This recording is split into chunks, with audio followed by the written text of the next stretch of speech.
Hi everyone, I just got out of the operating room, so sorry for the hat here. I thought I would take a minute and talk about capsular contracture and rupture of silicone implants, which is what I just dealt with in the operating room. So anytime implants are placed in the body forms its own normal little shell around the implant. It's very normal, and that's called the capsule. That capsule should be soft and thin and almost thin enough that you can read through it. Sometimes you can have a capsular contracture, which is just scar tissue around the implant. Sometimes that can really deform the implant and change how that sits in the position of the chest. Often that makes it firm, it's uncomfortable, it's sort of a rocky feel of that implant. It should really just be soft and malleable. But when that scar tissue gets that thick, it can really deform the implant.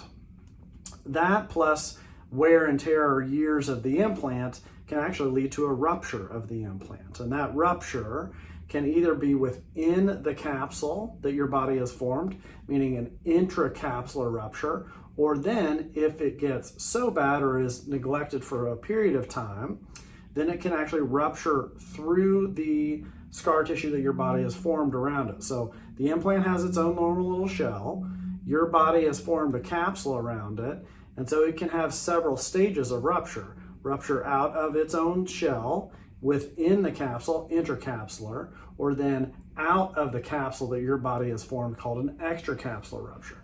The problem with that, of course, is that the silicone then can leach into the surrounding breast tissue and even get so bad that it can even go into the skin. So the FDA recommends that you get a breast MRI about year 4 or 5 and then do it about every 4 years after that. I see everybody I put implants in every year till forever for that very reason, just to check on things. If things changed, new position, shape, pain, something's wrong, then we'll look into it. And then we follow the FDA recommended guidelines as well. But often what you have to do is take out the entire capsule if the capsule is calcified. If the capsule is not calcified, you may or may not need to take it out. But certainly, if there's silicone that's ruptured, then outside of the capsule, you need to try to get as much of that as safely as possible, or if possible, indeed get it all out. So that was what I did today. We did a lift at the same time.